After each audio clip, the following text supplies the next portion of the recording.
พ่อไม่ย่างก็ฮือไม่หยังเบิ่งแม่ผู้ใดบ่ให้อีพ่อน่ะแล้วก็อาบน้ำรวมกับแม่ใช่ฮะตัวแม่พายุอาบน้ำเจ้าก็ว่าแนวบ่เว้าตัวแม่บ้านเจ้าอาบน้ำฮะตัวแม่ยัดละเมอบุมอมตัวแม่มาจิ้มแล้วก็ซีไปเรื่องเล่าเอ้ยแม่นึงฮะตัวแม่มีแต่กินยาแล้วก็นอนพายุอาบน้ำตัวแม่เจ้าเห็นอยู่ใส่ตัวแม่อาบน้ำมาเป็นบ้านได้เมืองได้แขวงได้ประเทศได้ตัวแม่อาบน้ำคอยเบ้นจักเทื่อเกิดไงมาสำนีกล่าวจนเฮี้ยงแล้วบุ้ยแม่มุมอมแม่เปล่าตัวแม่มีแต่กินยาตัวแม่พาจะอาบน้ำจักเทื่อ哎呦我的妈！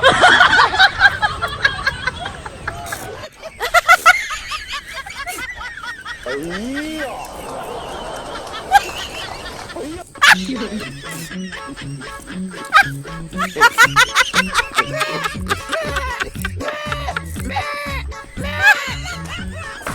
ว้า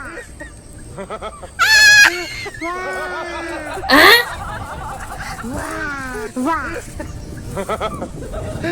ว้า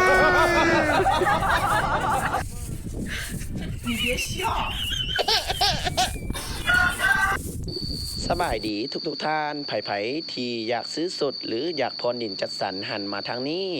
โครงการใหญ่ดินแบงขายเมพรีเมียมสถานที่ก็คือตั้งอยู่บ้านผลสมบูรณ์เมืองสิขดตะบองนครหลวงเวียงจันทน์ดินงามน้ำบดท่วมปลูกมักมีมักม่วงมักไม้หัวสิไข่ก็ดี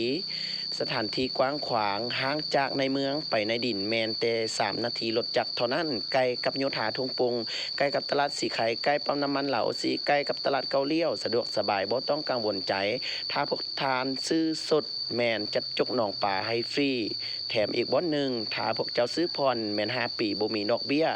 ลงทะเบียนพรดินมือใดแมนสามารถปลูกตู้ปลูกเงินปลูกซานได้เป็นสิเรียบห้อยถ้าพวกทานพรครบแล้วแมนได้ใบขอบทองให้เป็นสิเรียบห้อยบ่ต้องกังวลใจบ่ต้องย้านต้องกลัว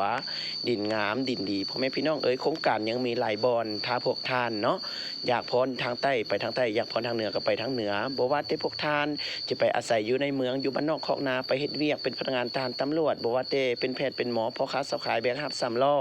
ผู้ทุกผู้ยากผู้ทุกผู้จนบ่ว่าแต่ผู้ดำผู้ขาวพ่อแม่ห้างพ่อไม้บ่จังสี่เนาะบ่มีดินอยู่ถ้าพวกทาน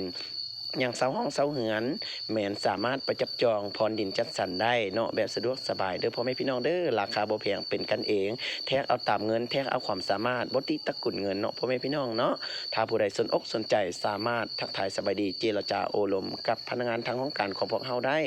สนใจตอนใดแทกเอาตอนนั้นบ่ไปบ่ได้แล้วพ่อแม่พี่น้องดินบ่นี้แม่นดินดีดินงามใกล้กับตัวเมืองเนาะราคาบ่แพงเด้อพี่น้องเด้ออย่าบอกว่าบ่ฮู้ได้อย่าซ่าไปก่อนในทางหน้าไปซ่าได้ทางหลังถ้าพวกเจ้ายังบอกบ่ฟังอาจจะบ่มีดินอยู่แน่นอนพ่อแม่พี่น้องดินตอนนี้ราคาบ่แพงกันแล้วไปเอาเดียวนี่เลยด่วนเลยเด้อพ่อแม่พี่น้องเด้อสนอกสนใจตอนใดทักมาหาพวกเฮาได้เนาะ